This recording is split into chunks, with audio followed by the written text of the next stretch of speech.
December 7th.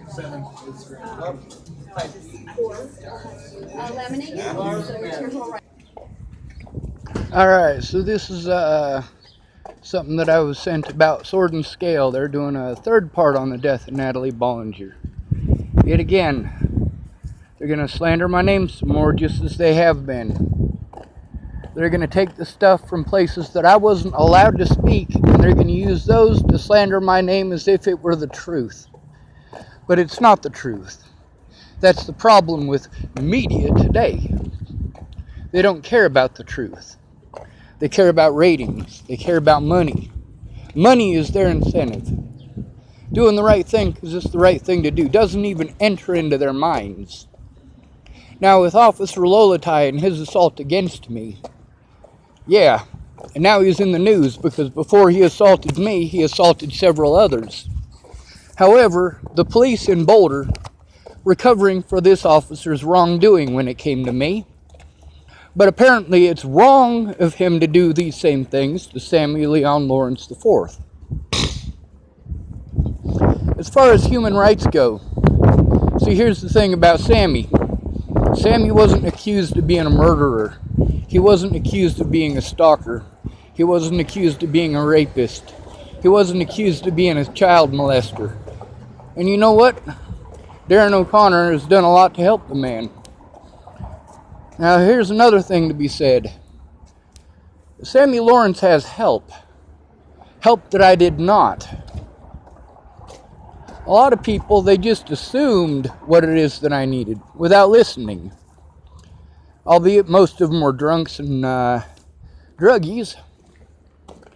That's the thing. Shannon Alvarado's a drunk. Both of Natalie's ex-stepmothers are druggies. Natalie herself was a druggie. Alicia herself is a druggie.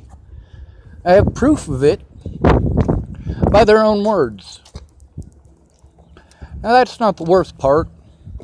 The worst part is that I've gone through everything that I can to try to force somebody to take a look. People go, oh, well, you broke the law. You damn right I did. I had to try to force someone to take a look because all these people kept on making excuses why they couldn't go in. There's also a lot of people who are legitimately afraid, and that makes sense to me. Now that picture of me with the eye patch, Janine wanted to take that picture. She passed away just a few weeks ago. She had a heart attack. These Sword and Scale people, they're not going to take my interview. Not in any decent capacity. They already painted me as a bad guy. Now, I don't have the money for a civil lawyer. And even if I did have the money for a civil lawyer, it's been over a year since all of this happened. Now, my computer that was supposed to be used in the Joseph Michael Lopez case, I got to find a way to get that back because that has evidence against the Bollinger family as well. The problem is that with warrants out in Colorado for defending myself against these officers and for speaking out against them, Lolatai in specific, well, I'm not going to get an honest day in court. In the media, people keep saying, well, why don't you talk to the media? I fucking tried. Jesus goddamn Christ. After somebody goes out of their way to slander you that bad, you really think they're going to take an interview and try to clear your name? Fuck no. Too much legal liability. Legal liability. This is the reason that my public pretenders won't do their jobs. Legal liability. They don't want to go down for the things that they did. Now my therapist, Jeff Ritter, the reason that he won't contact me or talk about me or talk to me is because of legal liability. That's the reason he had his boss call me. And they keep giving me the same goddamn phone numbers over and over and over again. Phone numbers that I have called over and over and over again. And people keep making these same suggestions like next time it's going to be different. If you always do what you always did, you always get what you always got. When I said I needed somebody to go in with me in person, yeah, I spent 9 months trying to get somebody to go in with me in person.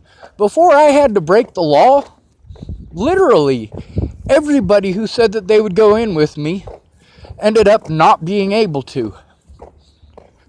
Whether that be because of work, because of injuries, because of child injuries, or because of their own abuse. The fact is, this is America-wide. This abuse needs to stop. And Mike Boudet needs to be charged with criminal activities for what he did. Same thing with Officer Lolatai. You know, I didn't find out exactly which one of those officers assaulted me until just a month or so ago, month and a half ago. Before that, all I knew was their 3 names. I didn't know if the dark-skinned officer who assaulted me was Officer Her or Officer Lolatai. I had to find that out from YouTube. Yes, Officer Lolatai is on YouTube multiple occasions for breaking the law, for refusing to give his name or badge number. Same thing they did with me. This is against the law. This has happened to me repeatedly. These officers refuse to give me their name or badge number, or a way to write it down. That way, they can get away with it. When you've dealt with hundreds of police officers who have done this, not just in your case, but in many other cases, you realize that the system is broken. I've been speaking out about this broken system since I was a child. There's a reason. My dad may be a jackass, but not in a million years would he ever touch me in any way that's considered sexual. Not ever. Neither would my mother. The other thing is, both my mother and my father have a history of physical abuse against me. My mother has been raped by her very own dad. Now, she didn't give a fuck about me, but she definitely wanted to go try to juice up her dad a little bit before he passed away beginning of this year.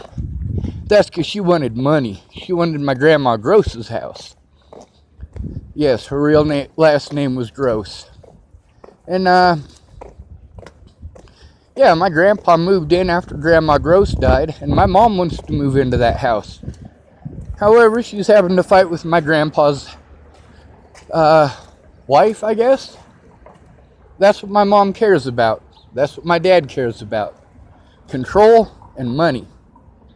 Now, my dad and my mom, had they done the right thing, well, I'd have quite a substantial suit going on, where I'd be getting a lot of money from the things that these people did to me. But no, these fucking morons wanted to play victim. I've never hit my dad. You can ask him. Never assaulted my mom either. You can ask her. That's the thing. These people did wrong to me. My mother and my father both. And when I spoke out, they started playing victim. It's quite common, especially when you got somebody who you can call mentally ill and get away with it. This is not acceptable. They went out of their way to try to peg me as mentally ill, which they loosely translate as schizophrenic. No, I'm overwhelmed with the number of fucking wingnuts that I had to deal with who were liars. People like Karamia, Evan Daka, and a great many others.